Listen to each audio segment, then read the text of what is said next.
দেশের সবচেয়ে নিরাপদ পরিবহন ব্যবস্থাগুলোর একটি হলো রেল, কিন্তু বাস্তবতা বলছে ভিন্ন কথা। রাষ্ট্রের এই গুরুত্বপূর্ণ খাতের যন্ত্রাংশই পড়ে থাকতে দেখা যায় খোলা আকাশের নিচে, অবহেলায় আর অরক্ষিত অবস্থায়। দেশের বিভিন্ন এলাকায়, বিশেষ করে গাজীপুর জেলার একাধিক স্টেশনের বাইরে পড়ে আছে রেলের অগণিত রেলপাত, পিন, স্লিপার ও স্প্রিং ক্লিপ। কোটি কোটি টাকার এসব সম্পদ খোলা আকাশের নিচে অরক্ষিত অবস্থায় পড়ে থাকায় নিয়মিতই চুরি হচ্ছে। অন্যদিকে দীর্ঘদিন পরিত্যক্ত পড়ে থাকা রেলের অফিস ভবন ও কোয়ার্টারগুলো মাদকসেবী ও অসামাজিক কর্মকাণ্ডের নিরাপদ আশ্রয়ে পরিণত হয়েছে। এতে স্থানীয় যুব সমাজের ওপর নেতিবাচক প্রভাব পড়ছে, বাড়ছে অপরাধ প্রবণতা। সরেজমিনে দেখা গেছে ইজ্জতপুর ও সাতখামাইয়ের স্টেশন দীর্ঘদিন বন্ধ থাকায় সিগন্যাল রুম, অফিস ও কোয়ার্টারের গুরুত্বপূর্ণ যন্ত্রাংশ ও আসবাবপত্র ইতোমধ্যে খোয়া গেছে। আবার রাজেন্দ্রপুর, শ্রীপুর ও কাউরাইদ স্টেশনে বহুদিন ধরে পড়ে থাকা রেলপাত ও স্লিপার রোদ বৃষ্টিতেই নষ্ট হচ্ছে।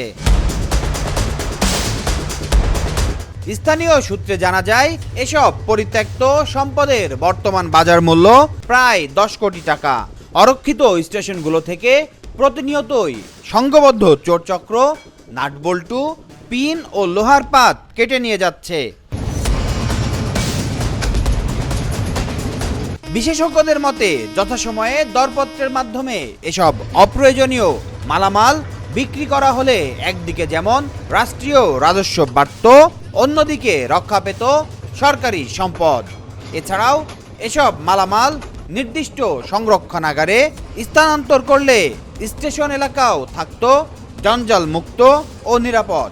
পরিত্যক্ত যে রেলওয়ে স্টেশনগুলো আছে, বিশেষ করে গাজীপুরের মধ্যে, এখানে অনেক জায়গায় দেখা যায় যে বিভিন্ন ধরনের যন্ত্রাংশগুলো পড়ে নষ্ট হচ্ছে। এই নষ্ট হওয়ার কারণে দুইটা অপশন তৈরি হয়। একটা হচ্ছে যে এখানে পুরো জায়গাগুলো ঘিরে অপরাধ প্রবণতা বাড়ে, আরেকটি হচ্ছে যে রেলওয়ের যে যন্ত্রাংশগুলো আছে এগুলোর অপচয়।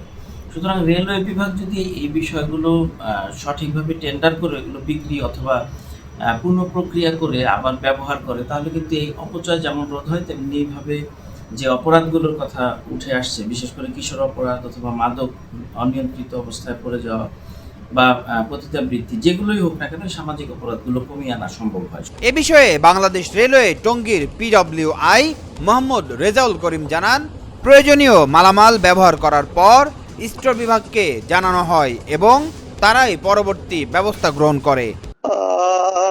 আমাদের তো আসলে সবকিছু না, আমার ধরেন যে আছে, আমি হলো প্রকৌশল ডিপার্টমেন্টের, হ্যাঁ, SSC ওয়ে।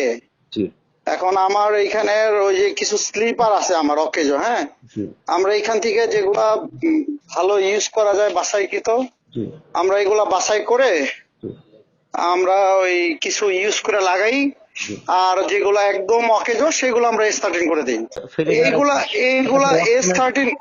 এগুলা হলো S13 কোয়ারিয়া, যেগুলা সরকারি কোষাগারে আমাদের S13 এর যে টাকাটা, এই টাকাটা জমা দিয়ে এটা ওই যে আমাদের স্টাফ গুলার মাধ্যমে স্লিপার গুলা দিয়ে দেওয়া। আমার আন্ডারে এই স্লিপার গুলোই আমি দিতে পারি। আচ্ছা, আর অন্য কোনো কিছু তো দেওয়ার আমার ক্ষমতা নেই, অন্য কিছু দিতেও পারি না।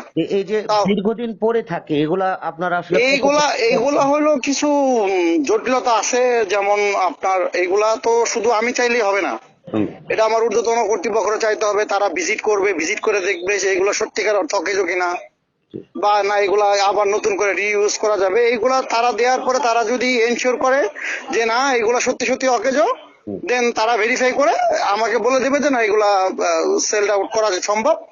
তখন আমি দেখা যাচ্ছে এগুলা S13 এর মাধ্যমে কর্তৃপক্ষের অনুমতি, সিনিয়র মানে আমাদের ঊর্ধ্বতন কর্তৃপক্ষের অনুমতি নিয়ে এগুলো আমরা তখন সেল আউট করি। রাষ্ট্রের সম্পদ এভাবে নষ্ট হতে থাকলে ক্ষতি শুধু টাকার নয়, ক্ষতি আস্থারও। অবহেলার এই রেল লাইন কি শুধু হারাচ্ছে লোহা, নাকি হারাচ্ছে দায়িত্ববোধ?